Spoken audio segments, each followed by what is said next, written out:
చేసినప్పుడే విజయం ఖాయమైపోయింది. దీనికి మేము ఇక్కడ అనుకునేది ఏంటంటే ఓన్లీ మెజారిటీ గురించే మాట్లాడుకోవడం. ఒక 50 నుంచి 70,000 దాకా మెజారిటీ ఉంటుంది.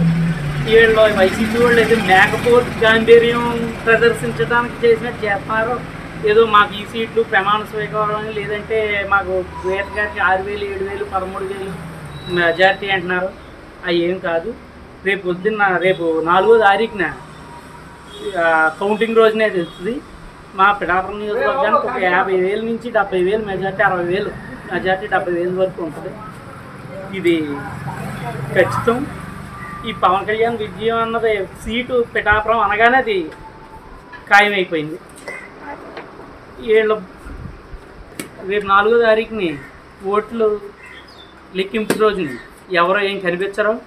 దాని గురించే కూడా ఎవరో ఈ ఏజెంట్లు కూడా ఉండరన్న దాంతో మేకపోతు గాంభీర్యం ప్రదర్శించడానికి మా అని చెప్పుకుంటున్నారు. అది ఏముండదు, తట్టా బుట్ట సర్దేసుకుని ఎలాగ వెళ్ళిపోతారు. దీనికి ఇంకా జనసేన విజయం ఖాయం. దీనికి ఒక 50 నుంచి 60,000, 70,000 మెజార్టీ మాత్రం ఖాయం పక్కా.